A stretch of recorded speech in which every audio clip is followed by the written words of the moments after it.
Si Nelson ay naging paralisado ng dahil sa aksidente. 3 taon na ang nakakaraan. Sobrang madilim na trahedya ang nangyari at kasama niya sa aksidente ang kanyang ama na hindi pinalad at namatay. Samantalang siya ay naging paralisado lamang, ngunit maraming nagbago noong namatay ang kanyang ama. Sobrang nagbago ang buhay ni Nelson dahil ang dating masaya nilang pamilya ay bigla na lamang nawala. Lalo na't siya ang sinisisi ng kanyang ina sa pagkamatay ng kanyang ama. Ang buong buhay niya ay hindi naging madali, lalo na hindi niya magalaw ang kanyang buong katawan. Ngunit nakapagsasalita siya. Pero hirap pa rin siya, lalo na at sinasaktan siya ng kanyang tagapangalaga na si Elisa. Minsan pa nga umaabot sa punto na puro pasana at sugat ang kanyang katawan. Ngunit wala siyang magawa kung hindi ang magmakaawa na lamang na tumikil na si Elisa na saktan siya. Tama na. Pakiusap. Maawa ka naman sa akin, Elisa. Pagmamakaawa ni Nelson dahil ramdam niya ang pagtulo ng kanyang dugo sa pumutok niyang labi. Alam niya sa kanyang sarili na walang magliligtas sa kanya dahil ang ina ni Nelson ay laging busy upang asikasuhin ang mga naiwang negosyo at mga ari-arian ng kanyang ama. Ang iba namang kasambahay ay hindi nais na makialam dahil alam nila ang magaspang na ugali ni Elisa. Halos 5 buwan na rin nagtitiis si Nelson sa pananakit ni Elisa. Lalo na at umalis na ang dating nag-aalaga kay Nelson dahil nakaaway nito ang nanay niya. Umiiyak na lamang gabi-gabi si Nelson dahil wala naman siyang magawa kung hindi ang tiisin na lamang ang pang-aabuso na ginagawa sa kanya. Ngumisi si Elisa at sinabi, Mayaman ka nga, kaso paralisado ka naman. Wala kang kwenta sa pamilya nyo. Sarili mong ina ay walang pakialam sa'yo. Kaya dapat ay mawala ka na para hindi na ako mahirapan sa trabaho ko. Naisip mo na ba na kapag namatay ako ay mawawalan ka ng trabaho? At saka may pakialam sa akin si nanay. Sadyang busy lang talaga siya kasi kasuhin ng mga ari-arian na iniwan ni tatay. At isa pa, wala kang karapatan na saktan ako. Saad ni Nelson. Halos hindi niya na matiis ang pananakit sa kanya na Elisa, na kanyang tagapag-alaga. Araw-araw siyang nagdarasal na sana'y gumaling na siya, nang sa gayon ay masasante na itong si Elisa, upang matapos na ang kalbaryong kanyang nararanasan sa kanyang buhay, na kailangan niyang danasin araw-araw.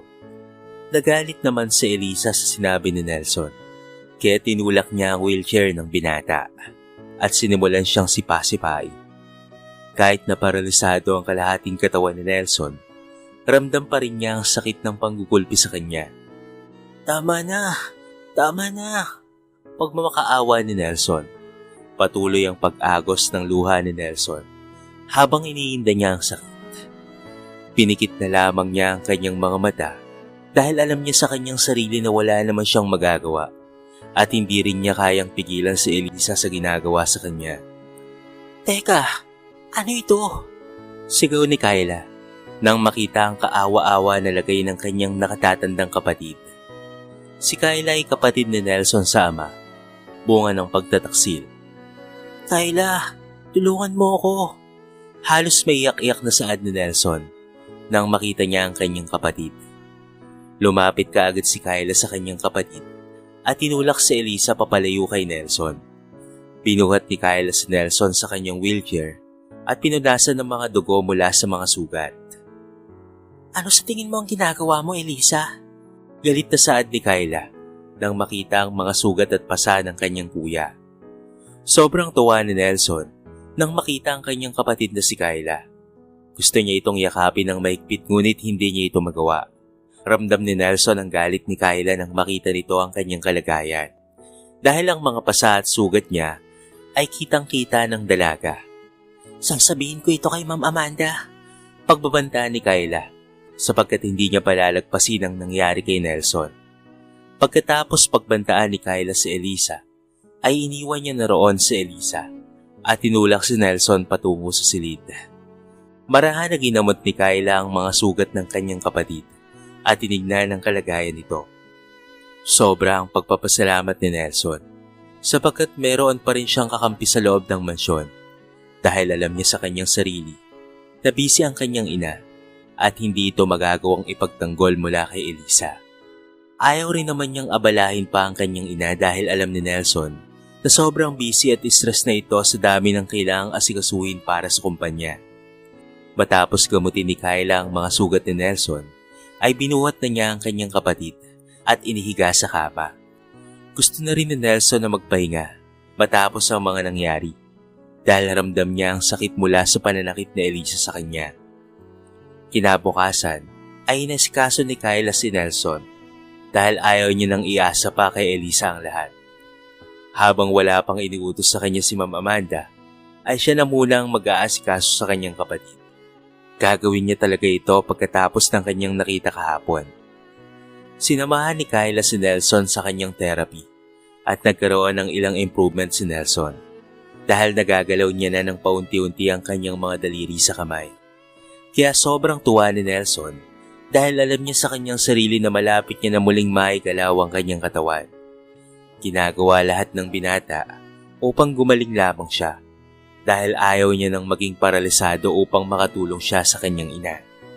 Pakaramdam kasi niya ay wala siyang kwenta at isa lamang hamak na pabigat. Kaya naman talagang gagawin niya ang lahat upang siya'y gumaling lamang. Kahit matagal ang magiging proseso ng paggaling ni Nelson, ay handa siyang maghintay. Lalo na alam niya sa kanyang sarili na hindi madali ang kanyang magiging daan upang bumalik sa dati. Sinabihan ng doktor si Kyla na malaki na ang naging improvement ni Nelson.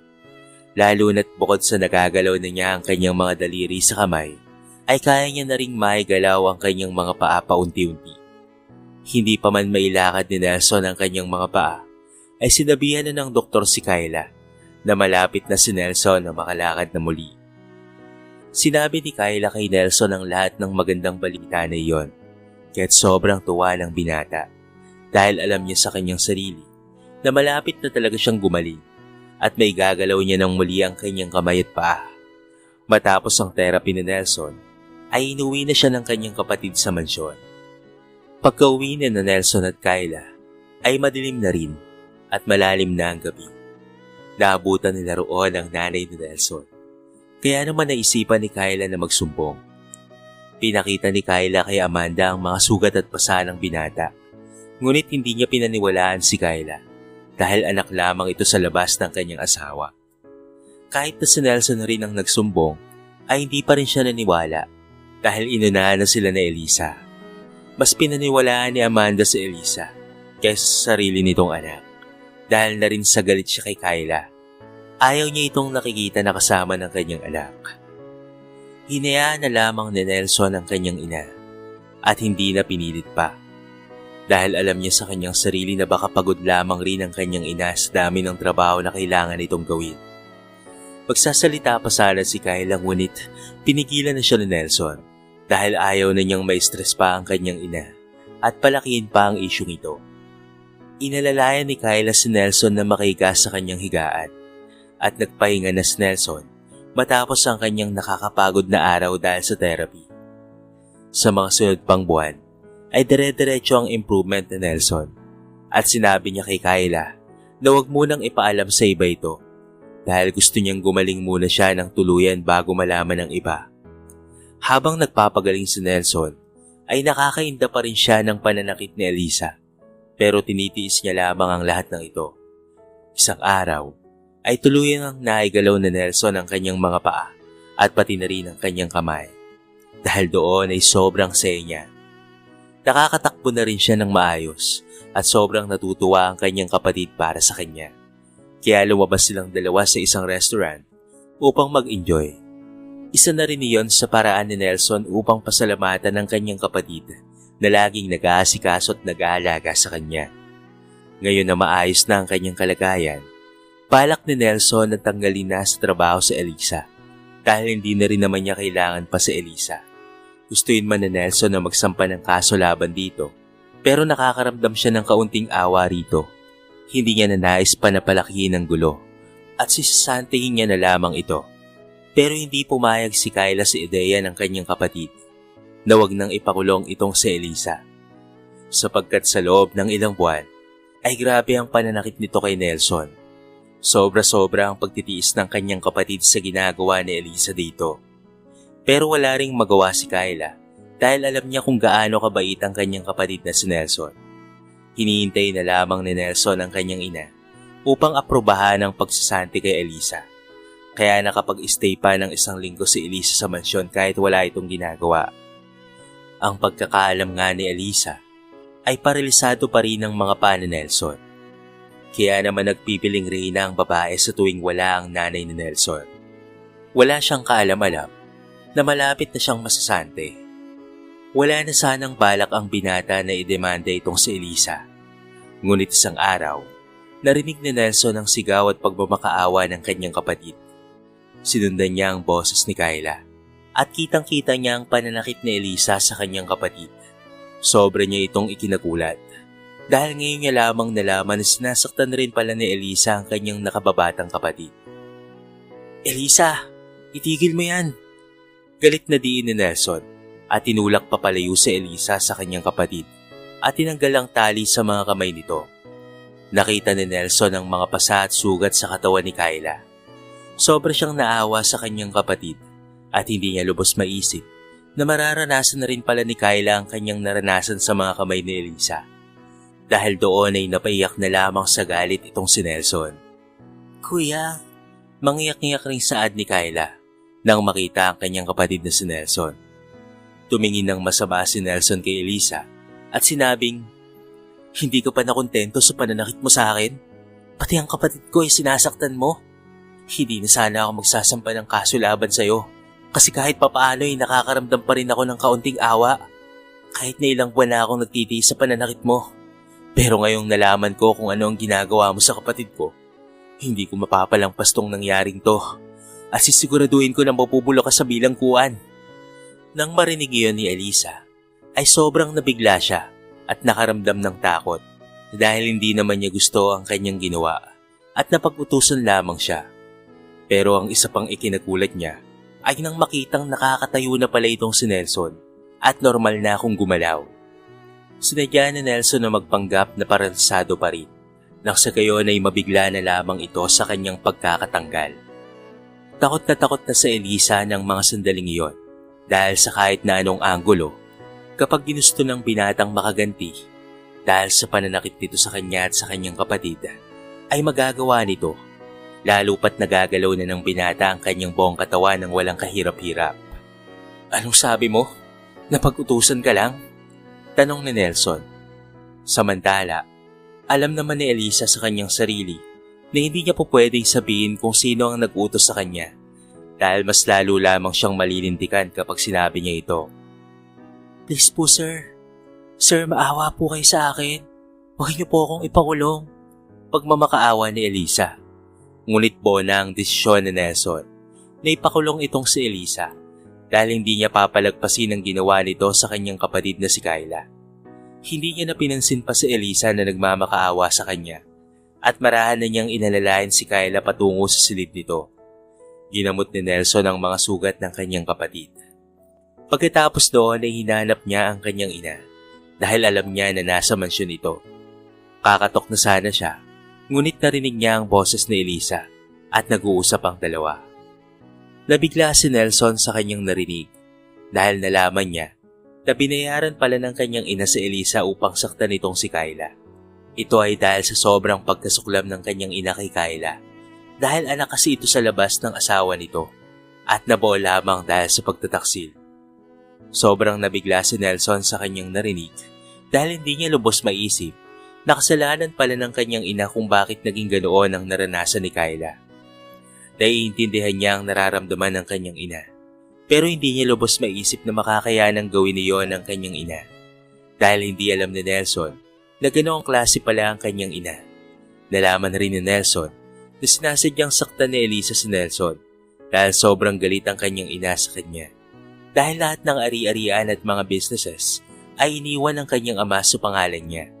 Kaya binayaran ni Amanda si Elisa upang gulpihin si Nelson at Kyla dahil sobrang kinasusuklaman niya ang dalawa. Nalaman rin kasi niya na anak rin siya sa ibang babae. Hindi kasi magkaanak itong si Amanda dahil natuklas ang bawg ito. Kaya naman nang malaman ni Amanda na nakabuntis ang kanyang asawa, ay tinanggap niya na lamang ang bata. Dahil alam naman niya sa kanyang sarili na hindi siya magkakaanak. Pero sa isang kondisyon, siya ang kikilalaning legal na ina ng sanggol. Pumayag naman doon ang tatay ni Nelson, pati na rin ang nabuntis nito. Kaya naman binayaran na lamang nila ito ng malaking halaga para hindi na maghabol at manggulo pa. Tutal ay bayarang babae naman talaga ito. Sobrang nagulat si Nelson sa kanyang mga nalaman. Hindi niya alam kung papaano siya magre-react sa mga narinig niya. Kasi hindi niya inakala na yun pala ang lihim ng kanyang ina. Hindi alam ni Nelson ang kanyang mararamdaman dahil hindi niya lubos maisip na kinamumuhian pala siya ng kanyang ina. Ngayon ay hindi na alam ni Nelson ang kanyang gagawin. Dahil alam niya sa kanyang sarili na hindi niya na po pwede pang pagkatiwalaan ang kanyang sariling ina. Pinakalma ni Nelson ang kanyang sarili at nagtungo sa kanyang silid. Hindi niya nais na makausap pa ang kanyang ina o makita lamang ito dahil nasusuklam na siya rito. Kaya pala noon pa man ay iba na talaga ang pakikitungo nito sa kanya at halos hindi niya maramdaman na mahal siya nito. Kinabukasan, kinausap ni Nelson ang kanyang kapatid. Nalaman niya na may mga video si Kyla habang sinasaktan silang pareho na Elisa. Pwede nila itong magamit dalawa laban kay Elisa upang ito ay mapakulong. Samantalang si Nelson ay naghahanap rin sa opisina ng kanyang ina ng maaari niyang gamitin na ebidensya laban sa kanyang sariling ina. Habang nagkakalkal si Nelson sa opisina ng kanyang ina, nakita niya na may nakalak na cabinet. Kaya agad niyang hinanap ang susi at agad na binuksan ito. Laking gulat niya nang mabasa niya ang nilalaman ng files na nakita niya. Nakasaad sa kontrata ni na Elisa at ng kanyang ina na kapag namatay sina Nelson at Kyla sa pananakit niya, ay wala siyang sasabihin sa pulis at tutulungan siya ni Amanda na makalabas ng bansa. Laking gulat ni Nelson nang malaman na gusto pala siyang patahin paunti-unti ng kanyang ina. Laking pasasalamat niya na lamang at kumaling muna siya bago pa mangyari ang lahat ng iyon. Kuya, sure ka ba sa gagawin mo? Tanong na Elisa sa kanyang kapatid habang tinitingnan niya ito na inaayos ang mga ebidensya laban kay Amanda at Elisa. Oo, gusto ko silang dalawa na mabulok sa kulungan. Pagkatapos ng ginawa nila sa atin, hindi dapat sila malayang palakad-lakad na lamang sa labas. Seryosong saad ni Nelson dahil buo na ang kanyang loob na ipakulong ang dalawa. Mahirap man para kay Nelson na ipakulong ang kinalakihang ina, pero alam niya sa kanyang sarili na dapat niya yung gawin. Dahil kung hindi niya aagapan ng maaga, baka mapatay pa siya nito. Pero kuya, di ba nanay mo po siya? Ayaw mo po bang kausapin muna siya bago mo gawin ang lahat ng ito? Tanong ni Kyla. Dahil kahit alam niyang masama ang ugali ni Amanda, ay nanay pa rin ito ng kanyang nakatatandang kapatid. Ngunit doon na ipinagtapat ni Nelson ang lahat. Makinig kang mabuti sa akin, Kyla. Ginagawa ko ito para sa ating dalawa. At isa pa, hindi ko siya tunay na ina. Anak ako sa labas ni tatay tulad mo. Kaya mas mabuti pa na suportahan mo na lamang ako kasi ito ang makakabuti para sa ating dalawa at para makuha na natin ang hustisya pagkatapos ng ilang taong pagtitiis natin sa kanila. Saad ni Nelson at tinawakan ang balikat ng kanyang kapatid. Makikita naman ang pagkagulat sa mata ni Kyla. Laking gulat nito sa kanyang mga nalaman. Pero wala siyang magawa. Dahil ayaw rin naman ni Nelson na magdusa pa silang magkapatid. Kaya hindi na magbabago ang desisyon nito. At para sa kanya, ay wala na rin kwenta na kausapin pa ang kanyang kinagisnang ina patungkol sa bagay na ito. Kasi sa totoo lang, ay siya ang may kagagawa ng lahat. Kaya wala na ring magbabago. Kumuha si Nelson ng magaling na abogado at ibinigay lahat ng ebidensya. Nagulat na lamang si Amanda at Elisa nang damputin na sila ng mga pulis. Hindi naging madali ang bawat trial ngunit sa huli ay nakamit rin ni Nelson at Kyla ang hustisya. At sobrang saya ni Nelson na pagkatapos ng ilang buwan na paghihirap niya na ipakulong ang dalawa ay nakuha na rin nila ang hustisya na matagal na nilang hinihintay. Binisita ni Nelson si Elisa sa kulungan at tanging pag-iyak at paghingi na lamang ng tawad ang nagawa nito. Sinabi nito na kailangan lang raw niya ng pera para sa kanyang pamilya at nabulag siya dahil sa laki ng inoffer ni Amanda sa kanya kaya hindi niya na ito magawang tanggihan. Sobrang naawa naman si Nelson sa kanya, pero alam niya sa kanyang sarili na kailangang pagbayaran ni Elisa ang lahat ng kasalanan nito. At napatawad niya na ito, pero ang batas ang dapat na masunod. Samantala, binisita rin ni Nelson ang kanyang kinalakihang ina, pero kumuha muna siya ng lakas ng loob dahil alam niya sa kanyang sarili na mahihirapan siyang makita ito na nasa loob ng kulungan. Kahit pa hindi niya ito tunay na ina, ay minahal niya naman ito simula pa noong pagkabata niya. Nang makaharap na ni Nelson ang kanyang ina, ay marami siyang katanungan. Ngunit hanggang ngayon ay kinasusuklaman pa rin siya nito. Kaya naiyak na lamang si Nelson habang tinatanong ang kanyang ina kung bakit niya yun nagawa sa kanya. Ngunit ang sagot lamang sa kanya ni Amanda ay dahil wala siyang kwentang anak. At wag daw siya nitong tawaging ina dahil hindi naman talaga niya ito tunay na anak. Makikita sa mukha ni Amanda ang sobrang pagkasuklam at galit para sa binatang si Nelson.